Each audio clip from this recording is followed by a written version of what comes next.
Commanders and future commanders alike, welcome to my Zero to Legendary mini-series.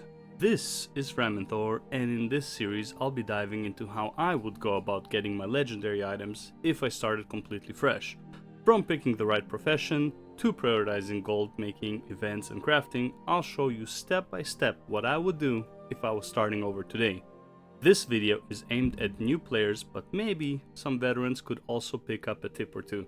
Subscribe if you like content like this, comment if you think I missed something or would like to add your 2 cents. And before we get started, I just want you to remember, legendaries in Guild Wars 2 are a marathon, not a sprint. Now, let's get into it.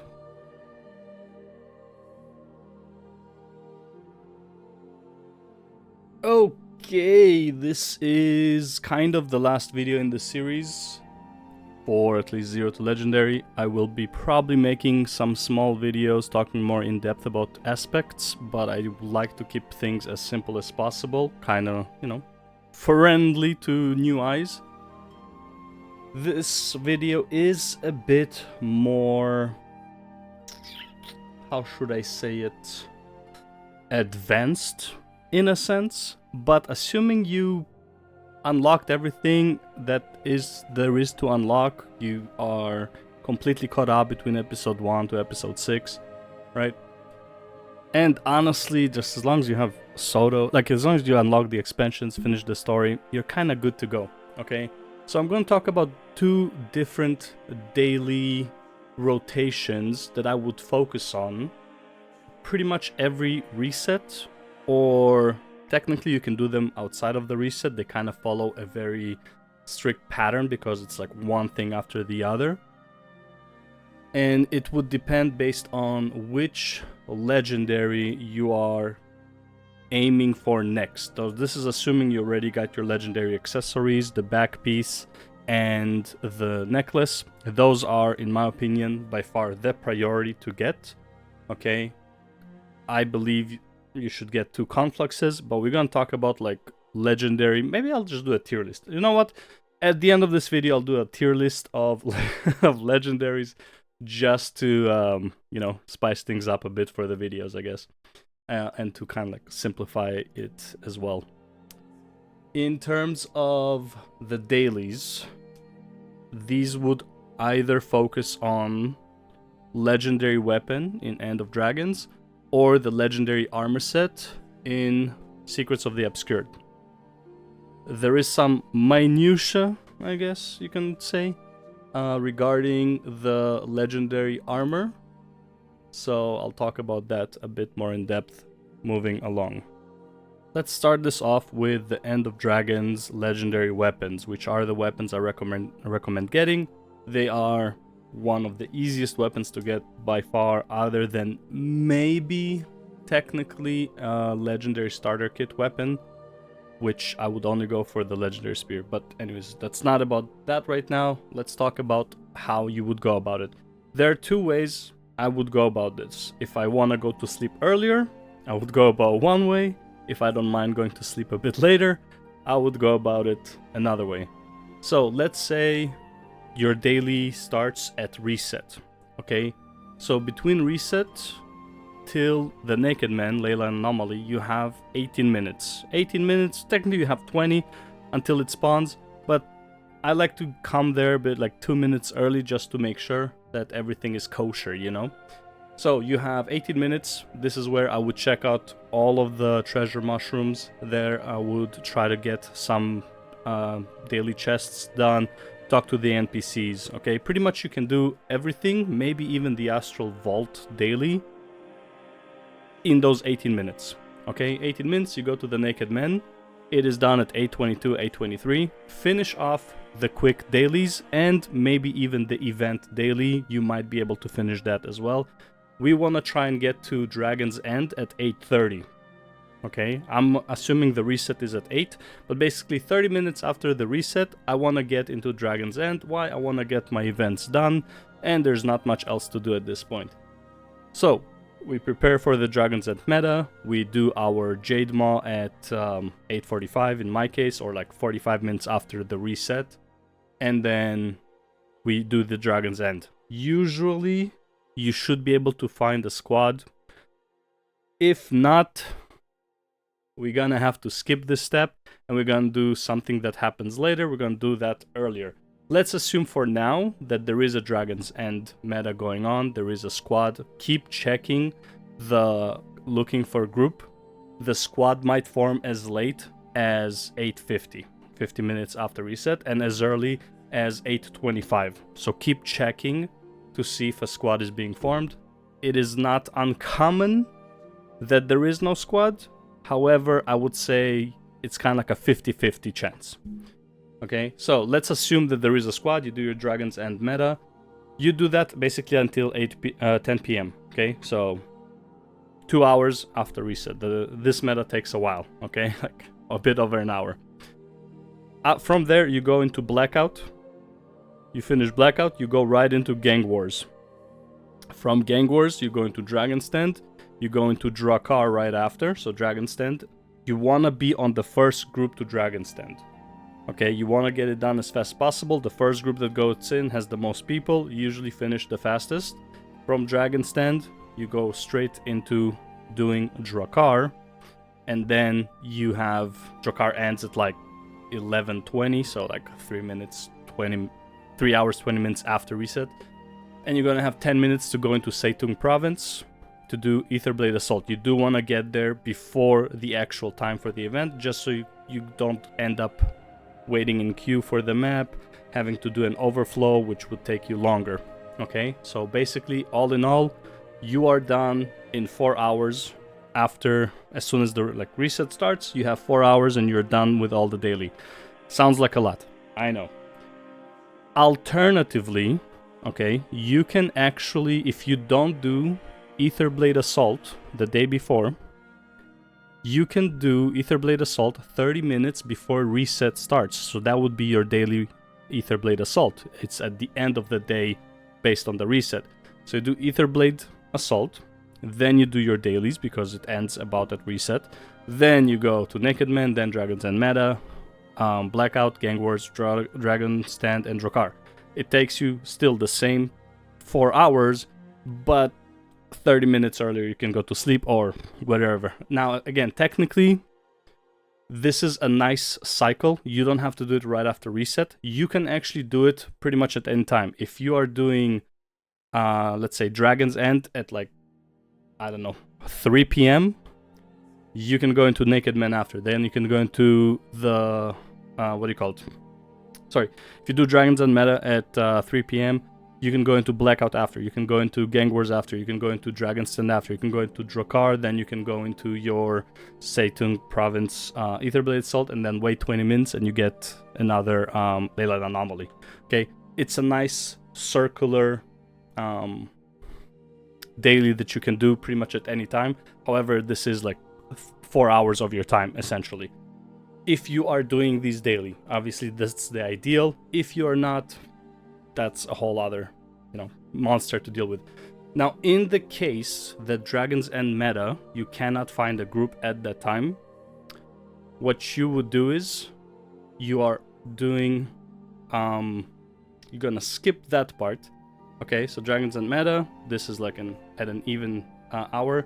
That means you can start with Gang Wars. Then you do Gang Wars, Dragon's Stand, Drakkar, Seitung Province, Aetherblade Assault, wait 20 minutes, and do your Leyline Anomaly, and hope for another Dragon's End meta.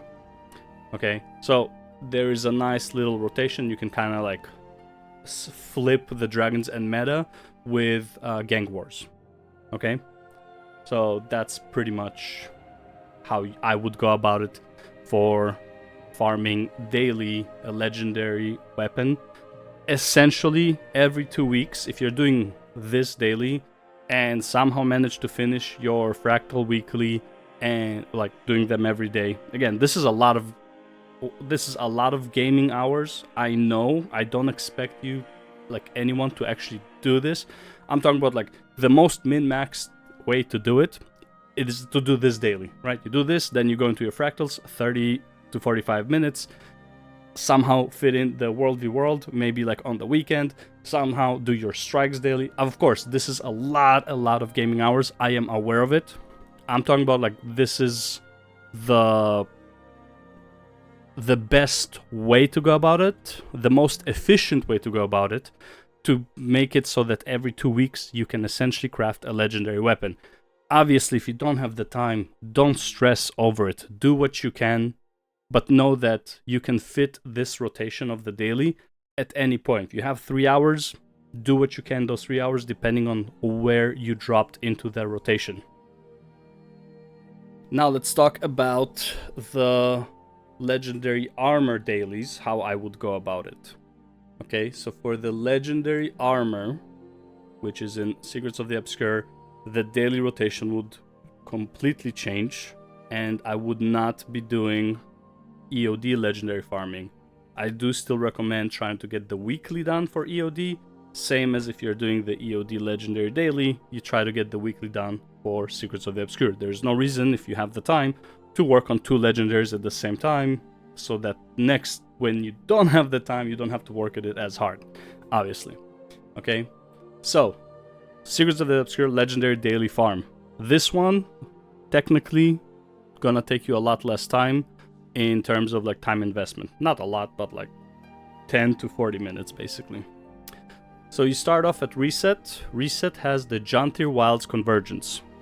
As soon as you are done with that, you want to go into Leyland Anomaly. If you join the 8 p.m. Jontir Convergence, that convergence you should be done at 8:20, right? So 8 p.m. is the reset, 8:20 you should be done. If you are not, if let's say somehow it took you longer, okay, just go straight into Inner Naos. Either way, if you get into Leyland Anomaly, if you have like managed to do the convergence in time, go to Leyland Anomaly.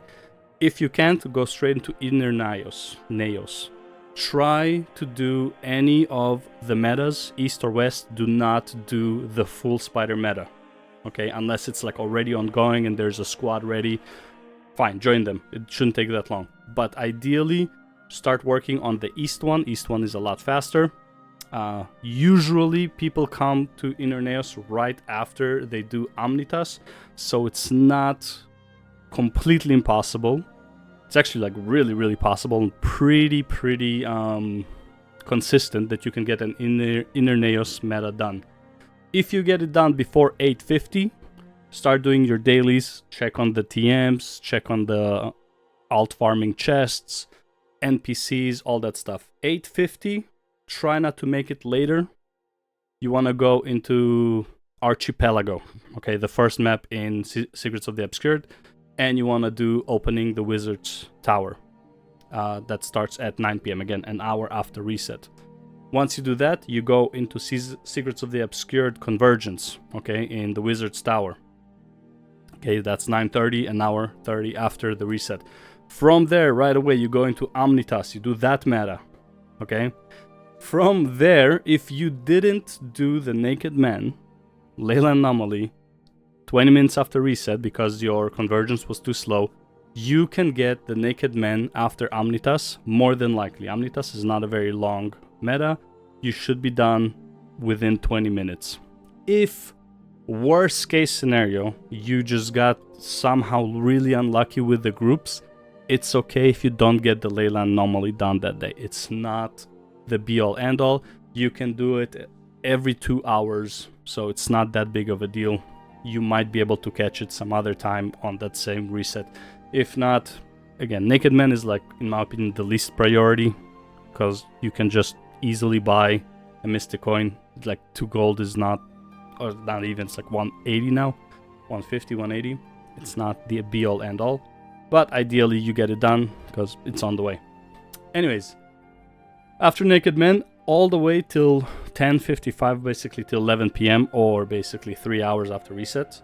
Try to get all of your dailies done, the event, the Astral Vault, your keep checking your treasure mushrooms, finish the chest, do the NPCs, everything that is like the small daily stuff. 11 p.m. or 3 hours after, you do Dragonstorm, again, join right on, like as soon as it spawns. So you want to be there a bit early just in case, so you like no lag or, you know, loading screen, whatever. Try to be there. I usually go for like 5 minutes before. You can be there 2 minutes before, it's not a big deal. And from Dragonstorm you go into Drakkar, boom, you're done. That's it. You finish with Drakkar, you are done for the day. Okay? Again, if the stars align, everything works fine. Okay, so this one takes you essentially 3 hours and 20 minutes. This, what do you call it? This daily rotation.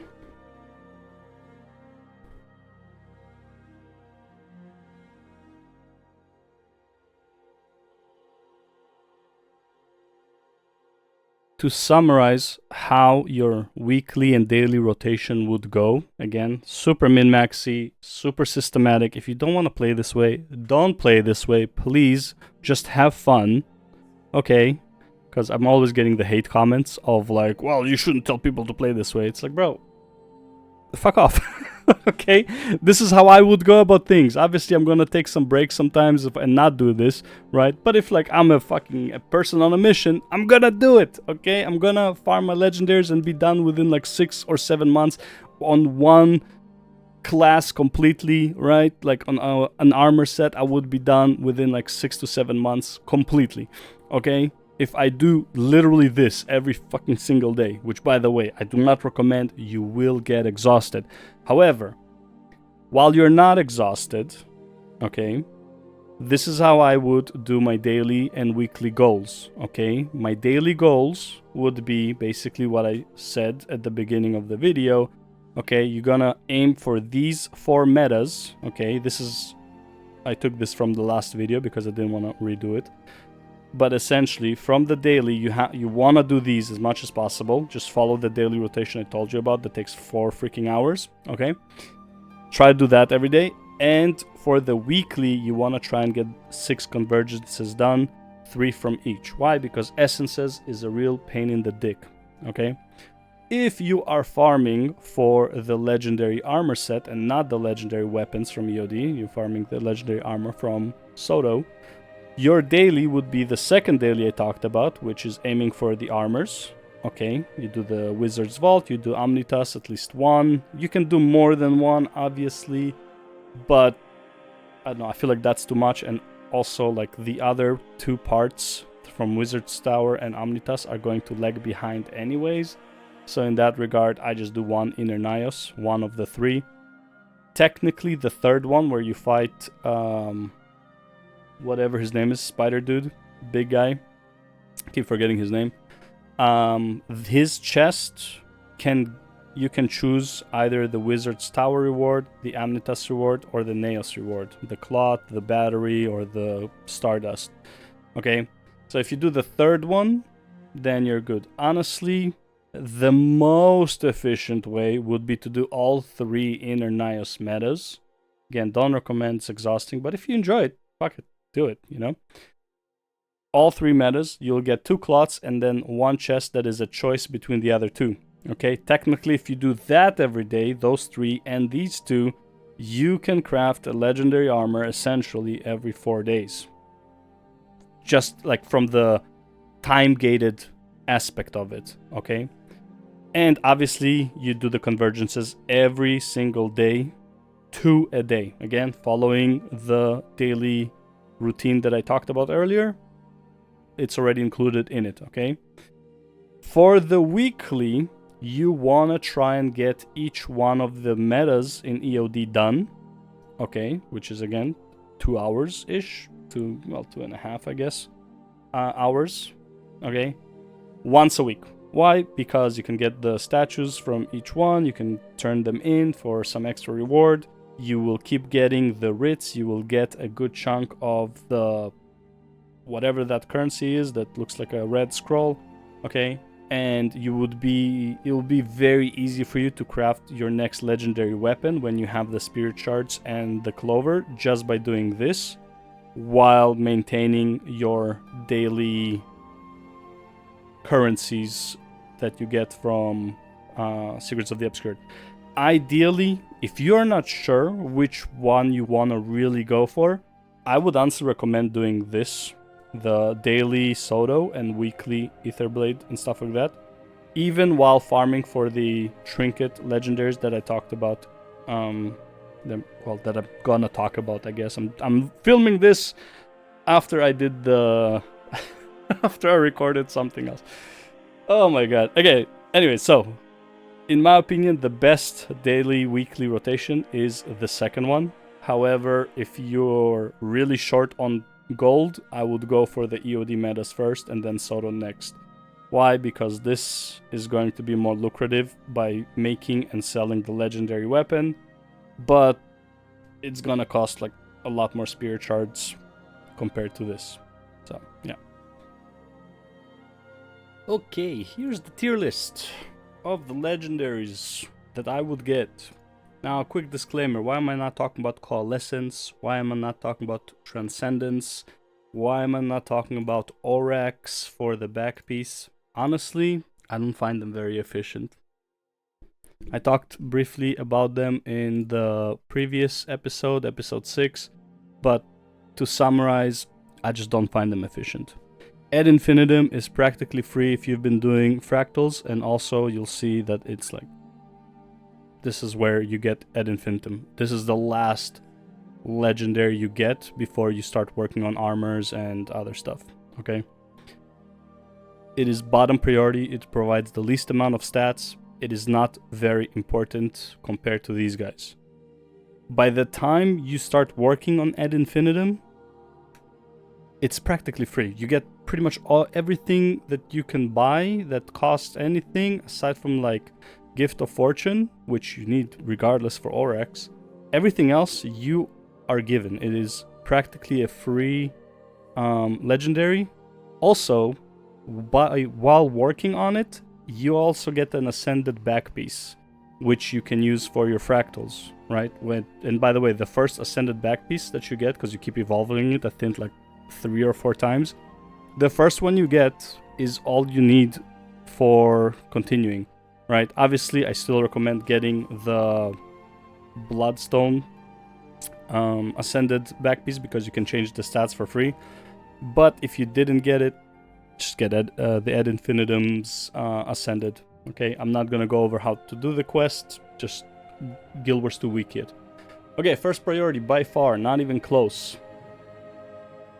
Okay, there's 3 reasons why you want to get first. 1, it's free, just a bunch of achievements. 2, it helps you work both on Vision and on Aurora. Vision, I believe, is from Living World 4. Aurora is Living World 3, and it requires the materials that you're gonna get by doing Return 2. Or vice versa, maybe Aurora is Living World 4, it doesn't matter, you get the point. And you're also working on Sky Scale while doing this. So, I mean, obvious choice. And also the most stats. Sorry, 4 reasons. It's also the most stats. Okay, after that would depend on your World v World status. Ideally, if you've been following since episode 1, ideally, you should have enough for your first conflux. If you have 1,500 or 1,600 tickets available by now, you can start working on conflux. If you are nowhere near that, I would put it 3rd or 4th. Ideally 3rd, because again, rings are technically the thing you want to work on the most, because they are the 2nd highest in terms of stats. But in case you couldn't, either Aurora or Vision, I recommend doing Aurora first. I believe Aurora was the worst one of the 2. And honestly, there's something that you also want to keep in mind while working on... Actually, sorry. Okay, you know what? I'm going to change that. Work on Vision first. However, there is something extremely important when working on Aurora Awakening, and that is the Draconian Smon's hero. This will take you 16 days. Regardless of what you do, this will take 16 resets, basically 16 days, because one of the achievements here takes 16 days. So what I recommend is doing Vision first, which also has its delays, sure, but while you're doing vision, do Draconis Mons Master, okay, this specific part. So this would save you 16 days. Not everything else, there are some time delays, but this is the biggest delay in terms of crafting this. 16-day delay, okay? So while doing vision, go into Draconis Mons. So this guy, okay, Wayfarer's Henge. Just work on this while doing other stuff. Highly recommended. Save yourself 16 days. It takes 16 days to finish this piece of shit that delayed me so much because I was not aware of this, and this is the last thing I did. Like, I spent like 2 weeks doing everything else, and then I get to this place, and I was like, motherfuck, 16 days. Okay, save yourself the headache. Get this shit first. Get it out of the way. Okay, it's a massive fucking delay. Okay? But yeah, in terms of like which one of these is first, honestly, if you did the Wayfarer's Henge, just do Aurora. If not, then do Vision.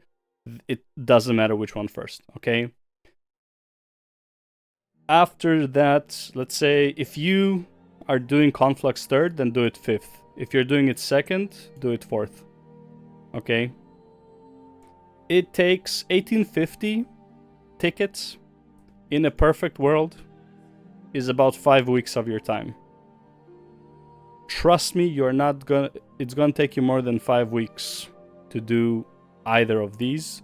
So that means in that time you should have been able to get your tickets. And again, this is like min-maxy as fuck. Okay, obviously play at your own pace. I'm not telling you to rush. I'm talking about like min-max.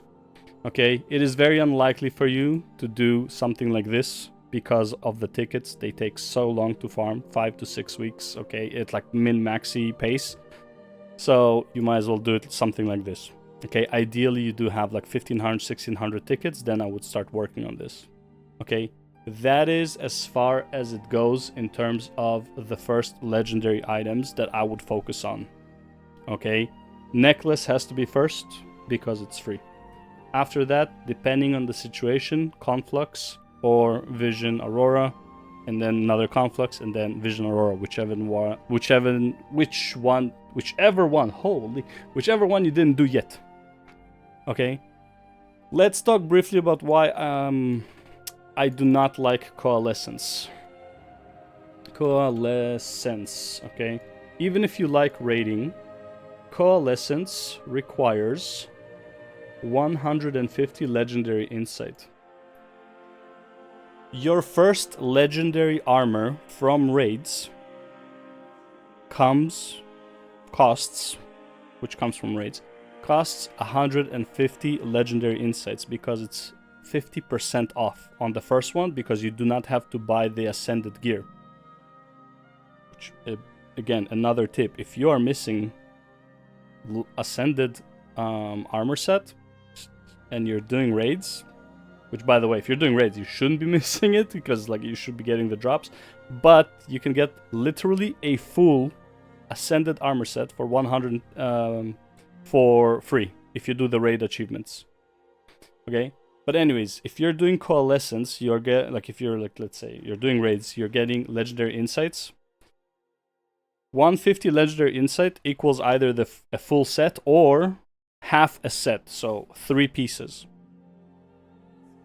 Conflux, okay, you will see that it only costs 1850.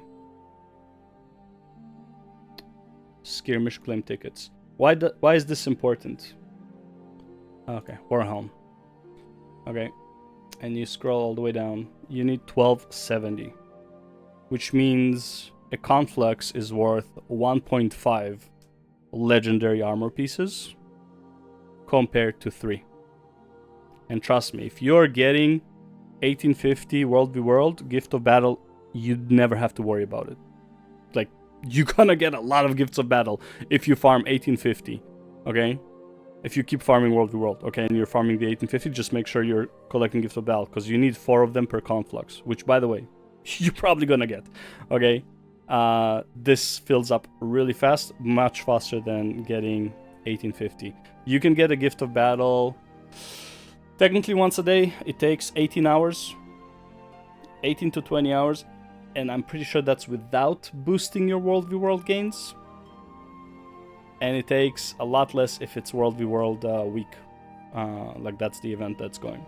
So you're gonna get it, but it takes a lot longer than that to get the 1850. So per day. Okay, so you're gonna get Gifted Battle. This is don't worry about it. Okay, so that's why I'm saying Conflux is just more efficient, because you can get a Conflux or 1.5 legendary armors in World v World, or you can get a Coalescence versus 3 legendary armors in Raid. In my opinion, and both of them are going to take you about the same amount of time, okay, like about the 5 weeks farm. Okay, so, you know, do your own math. Obviously, if you want Coalescence for the effect, you know, power to you. In my opinion, it's not efficient, so I would always go for the 2 Confluxes. And since I have mentioned it, let's talk briefly about the legendary armor. Okay, so you have 2 legendary armors that you really are going to go for, unless, you know, you're just doing World v World and don't care about anything else, then sure, whatever, you're gonna get the World v World. Within a year, you're gonna finish your World v World armor set, sure. But in terms of efficiency, I highly recommend just Secrets of the Obscured. However, and this is the big one, the first legendary armor set that you craft should be the Raid. It takes 5 weeks ish if you like, you know, min-maxi. 5 weeks to get a full set of legendary armor if you do it from Raid, because the first legendary armor from Raid is half off, because there is an achievement, PV Armor Galleries, sorry. Okay, there's an achievement called Envoy Armor 1 Experimental Armor, which you do in the first 3 or 4 tiers. I believe it's the first 4 tiers of the Raid. Super easy achievement to do. Honestly, I believe like most of them you don't really need to kill anything other than like something is located after a boss. But like if you join like a finished instance of a Raid, you can do some of these objectives. Okay, some of them requires you to like do certain things inside of the Raid in combat, but a lot of them are just kind of like go here, click this. Okay, just make sure when you're doing your Raid, let people know you're doing the achievement, which achievement it is. Watch a YouTube video how to complete the said achievement, and you're good to go. When you finish this, you get a choice between Chest of Heavy, Chest of Medium, and Chest of Light Experimental Armor. Obviously, choose the one that works for you. Let's say you chose the light one because Mesmer is the shit, right? And you're gonna get 6 pieces of armor for each slot, and they're all ascended. Make sure, however, big side note, big disclaimer, do not change the stats on this after you get them. So, you get them, pick the stats, that's fine. Do not change these stats after this point, because otherwise you won't be able to use them as a precursor for the legendary. Okay, I'm not going to talk about how to get the whole legendary, it's just another set of achievements and then crafting. But this saves you 150 legendary insight, which is another 4 to 5 weeks of farming, which is not as efficient as Secrets of the Obscured. So the first Raid armor is efficient, it is 150 legendary insights. The second one will require 300 legendary insights, not really worth doing unless you love raids, because it will take you, you know, about 8 weeks to get a full set. Meanwhile, technically, you can get the Secrets of the Obscured armor every 5 weeks. 5 to 6 weeks, you can get a full set of legendary armor from Secrets of the Obscured with very minimal effort, just following the daily rotation I talked about. This is it for the series. 7 episodes. That is 2 more episodes than I thought I would need, but hey, here we are. if you have any comments, if you think I missed something, if you want me to talk more in depth about any aspect of the episodes, please watch the episodes before you make a comment, because like I don't want to type in, like I don't want to try and I don't want to seem like I make you look like a fool for saying something that I already covered, but I am a very blunt person, and in my replies sometimes I might be meaner than I should be, but it is what it is. Anyways, please watch the series. If you have a question regarding an aspect of one of the episodes, I would be glad to cover it in another video, or even in the comments if it's a minor aspect of it. And if you want me to just dive deeper into anything inside the episodes, let me know. I already thinking about diving deeper into fractals, not so much a guide on how to do each fractal, but more about, you know, priorities and stuff like that. Maybe even like tricks that you can do in fractals to like make your life easier and farm them faster. Not so much about a guide on like how each boss works or whatever. I don't think that's as important. But yeah, maybe more in depth. I don't think there's much to talk about the metas really. So yeah, if you guys got any thoughts, more than happy to make another video talking about anything. Just nothing pops into my mind right now. So yeah, thank you for watching. Thank you for enjoying the series. Leave a comment, join the stream whenever I stream, because I do not have a schedule. It's kind of like on, you know, availability basis. If I got the time, I'll stream. If I don't, I won't. So yeah. Anyways, peace.